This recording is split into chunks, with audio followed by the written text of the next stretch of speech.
एक दिन वन क्षेत्र में एक अकेला जैगी पहाड़ के किनारे सोया हुआ था। वह बहुत गहरे विचारों में खोया हुआ था। उसकी आंखों में उदासी और गहरी चिंता थी। जैगी का दिल बहुत भारी था क्योंकि उसे महसूस हो रहा था कि वह इस जंगल में अकेला था और उसकी कोई मदद करने वाला नहीं था। उसने सोचा, क्या मेरी जिंदगी सिर्फ इस तरह ही होगी? क्या मुझे कभी भी शिकार करने की सही जगह मिलेगी, या फिर हमेशा टीमू और डिमू से डर सहते हुए रहना होगा?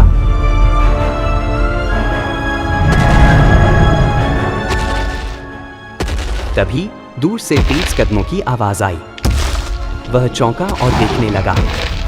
एक विशाल आकार का भक्षक उसके पास आता हुआ दिखा।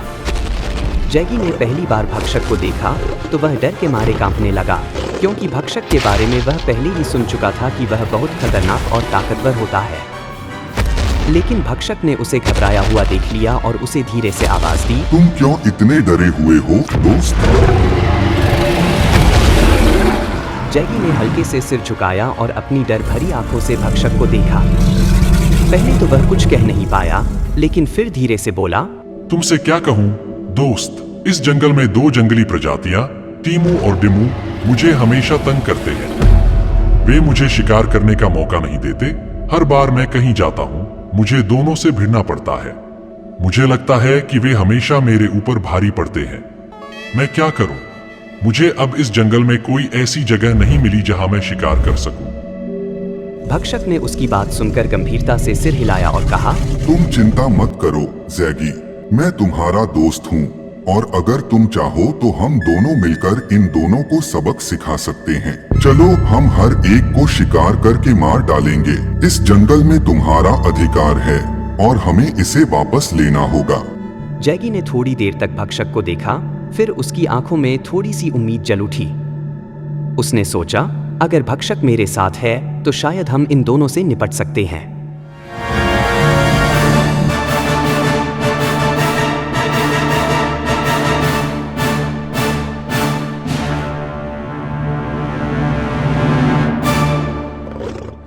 भक्षक ने अपनी बात पूरी की और फिर जैगी से कहा, आओ हम पहले टीमू को देखते हैं। जैगी और भक्षक ने मिलकर टीमू को पकड़ने की योजना बनाई। जैगी और भक्षक ने एक साथ टीमू की तलाश शुरू की। वे जंगल के एक शांत और गहरे हिस्से में पहुंचे, जहां टीमू अकेला शिकार करने निकला था। कुछ देर बाद वे टीमू को जंगल के गहरे हिस्से में पाए। टीमू ने उन्हें देख लिया, लेकिन भक्षक ने एक जोरदार दहाड़ मारी।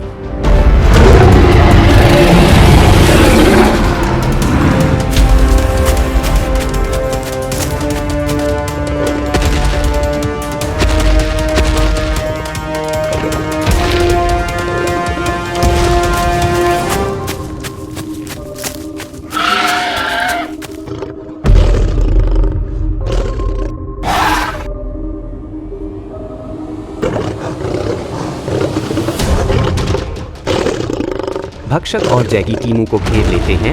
अब टीमू को भागने के लिए कोई रास्ता नहीं दिखता है। टीमू ने बचने की बहुत कोशिश की, लेकिन उसकी कोई नहीं चली। दोनों ने उसे अपने अड्डे में ले गए। टीमू को ले जाते वक्त बनी ने देखा और वह तुरंत डिमू को बताने के लिए गया।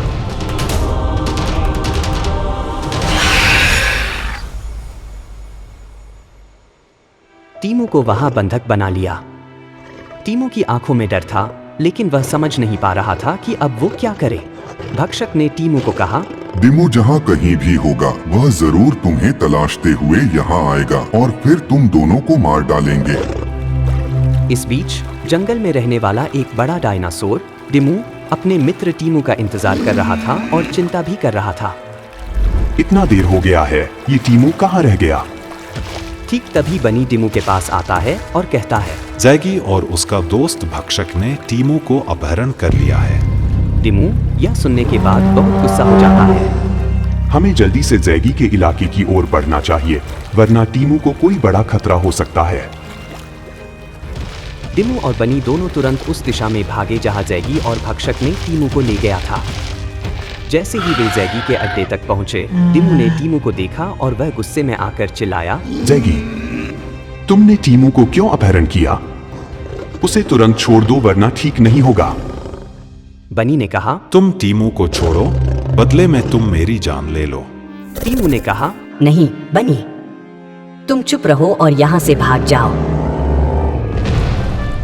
जैगी और भक्षक को यह सुनकर हैरानी हुई। वाह, क्या दोस्ती है। भक्षक ने अपनी मजबूत बाहों को मरोड़ते हुए कहा। तुम दोनों हमसे लड़ने आए हो? इस बीच जैसे ही भक्षक ने डिमू की तरफ हमला करने के लिए कदम बढ़ाया, अचानक एक तीर भक्षक के गले में जाकर लग जाता है। यह तीर वही आदमी ने मारा था जिसे टीमू और डिमू ने मदद की थी। भक्षक एक जोरदार चीख के साथ गिर पड़ा। भक्षक को यह तीर इतनी ताकत से लगा कि वह वहीं मर गया। जैगी यह देखकर घबराया और डर के मारे वह वहीं से भाग गया। डिमू और टीमू ने उस आदमी का धन्यवाद किया और डिमू ने कहा, तुमने हमारी जान बचाई, तुम बहुत बहादुर हो। टीमू भी बोला, तुम्हारी मदद के बिना हम शायद कभी बच नहीं पाते। धन्यवाद दोस्त। आदमी ने मुस्कुराते हुए कहा, यह सब मैं तुम दोनों से ही सीखा हूँ। हमेशा एक दूसरे की मदद करनी चाहिए। हम सबकी जिम्मेदारी है इस जंगल में शांति बनाए रखना। हमेशा एक दूसरे की मदद करो, यही असली शक्ति है। यह सब तुम दोनों ने ही तो मुझे सिखाया था। सच्ची शक्ति दूसरों को समझने, उनकी मदद करने और शांति बनाए रखने में है। संघर्ष से कुछ हासिल नहीं होता, पर सहयोग और समझ से हम एक बेहतर दुनिया बना सकते हैं।